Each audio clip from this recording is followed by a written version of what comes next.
presidente Lula começou nesta semana uma série de viagens país afora e o Rio de Janeiro foi o primeiro destino.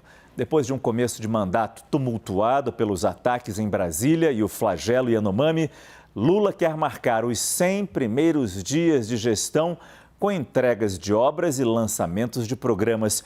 É o que vem sendo chamado dentro do governo de uma agenda positiva. No Rio, o presidente anunciou a retomada dos investimentos em saúde e fez novas críticas à atuação no Banco Central.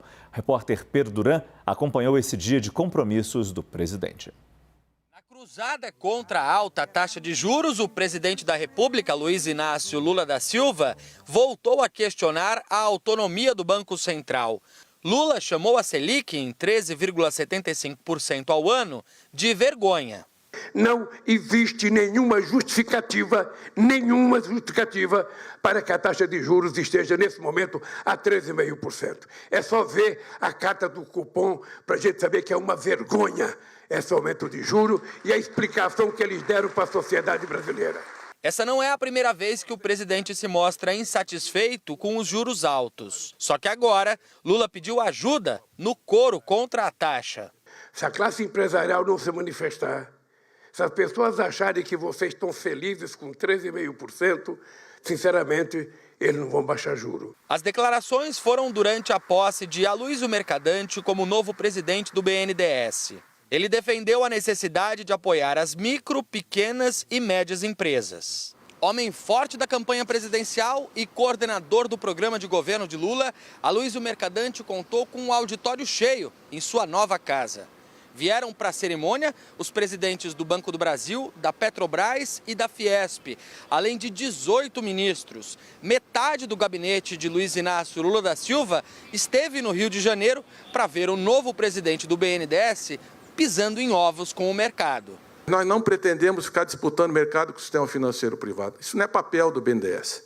Precisamos de parceria e o BNDES pode contribuir para reduzir risco, abrir novos mercados, alongar prazos e elaborar bom projeto para os investimentos privados. Aos conselheiros, Mercadante já apresentou o que serão os 3 pilares de sua atuação no banco: a reindustrialização do país, as ações de impacto social e a descarbonização, financiando energias mais sustentáveis. À tarde, a comitiva de Lula participou do lançamento de um centro de saúde na zona norte do Rio. O governo quer investir 600 milhões de reais para tentar diminuir as filas das cirurgias eletivas no SUS, alongadas durante a pandemia. 1/3 do valor já vai ser direcionado aos estados para multirões. O governo está recebendo os planos e metas para depois escolher para onde vai a verba. Nós teremos que ter noção exata de quanto tempo as pessoas estão esperando. O cidadão também precisa ter essa noção. Quero dizer para vocês que alguns estados têm avançado nessa condição. A situação do Brasil é muito desigual, não vamos partir do nada. O que nós vamos fazer é uma coordenação desse esforço e uma indução nacional. A gente começa a conversar com os nossos analistas, Yuri Pita e Caio Junqueira. Boa noite a vocês. Começo com você, Yuri. Nesse começo do terceiro mandato, o presidente não dá sinais de que vai agir de modo diferente do que ele foi em governos anteriores. E aí eu te pergunto, Yuri, se esse discurso de palanque vai continuar, especialmente quando ele critica tanto o presidente do Banco Central. Verdade, Márcio. Boa noite para você, para o Caio, para quem nos acompanha no Prime Time. Tem uma diferença crucial entre o que foram os 2 governos de Lula, de 2003 a 2010, e este que começa em 2023, no que diz respeito ao Banco Central. Primeiro, a autonomia do Banco Central, um regime regulatório diferente do que era, e o fato dele não ter escolhido esse presidente do Banco Central, ao contrário do que foi Henrique Meirelles, seu presidente, durante praticamente os 8 anos dos 2 mandatos de Lula. Embora viesse do campo de oposição, naquele momento Henrique Meirelles havia sido deputado federal eleito pelo PSDB de Goiás, mas o próprio gesto de trazer Henrique Meirelles para o seu primeiro governo foi importante na defesa de uma política mais austera do ponto de vista fiscal naquele momento, seja na política monetária, seja na política fiscal. Agora é diferente. A questão fiscal está sob responsabilidade ainda do governo, com o Ministério da Fazenda em especial, mas toda essa parte de política monetária ligada ao Banco Central acaba ficando longe da mão de Lula. E a grande questão é que toda essa retórica, esse discurso, não facilita, ou pelo menos não significa uma perspectiva de que os juros vão cair como quer o presidente. É sim necessário, do ponto de vista dele, uma pressão social para que haja essa pressão que às vezes não era exercida por ele, mas era pelo vice-presidente José Alencar da época, ou mesmo pelos discursos da Fiesp da época, que também adotavam uma postura muito contrária à política de juros do Banco Central de Henrique Meirelles. A grande questão agora é que o presidente acaba se somando a esse coro, mas isso, no fim das contas, não parece ajudar, pelo menos é essa a impressão que fica de que quanto mais o presidente se expressa dessa forma, mais estresse no mercado gera e não necessariamente interfere na política monetária propriamente dita. E o curioso, né, Caio, boa noite para você, é que era para ser o lançamento de uma agenda positiva, mas o presidente, ao criticar o Banco Central, parece que ele está em campanha, escolhendo, expondo os inimigos. E talvez o Banco Central, nesse momento, não seja o seu maior inimigo, né?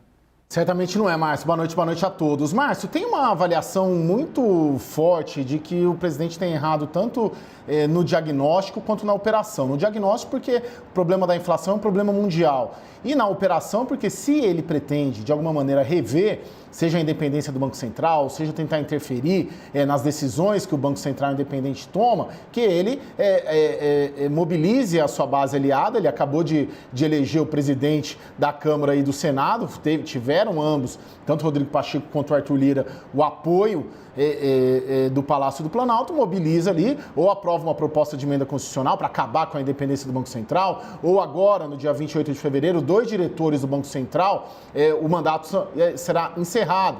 E para ser aprovados, eles precisam passar pela CAI do Senado, né, a Comissão de Assuntos Econômicos. Também pode mobilizar. O que mais chama atenção é o presidente Lula já vi ele pode fazer essas críticas. Agora, ele está fazendo essas críticas todos os dias, dia sim, dia também, elegendo o foco central quando ali aguarda-se, há um grande mistério, grande dúvida sobre, por exemplo, qual reforma tributária será encaminhada finalmente ao Congresso Nacional, né? Ou defendida ali, vai ser a da Câmara, vai ser a do Senado, ela vai ser fatiada, ela não será fatiada, ou também o arcabouço fiscal, o que virá? O que o Ministério da Fazenda encaminhará? Então, haveria outros mecanismos, né, aí sim de responsabilidade do próprio governo para tentar influenciar no aspecto fiscal, para aí sim, de alguma maneira, tentar influenciar na política monetária do governo e não fazendo esses ataques sucessivos, quase que diários, ao Banco Central independente. Agora, Caio, de alguma maneira, o presidente do Banco Central, Roberto Campos Neto, ele pode vir a reagir? Bom, tudo que eu levantei hoje, pelo menos, em torno ali do presidente do Banco Central, do Roberto Campos Neto, é de que não, ele não vai entrar nesse duelo, ele não entrará nesse embate, inclusive amanhã ele está numa agenda nos Estados Unidos, um evento importante, está fora do país, portanto.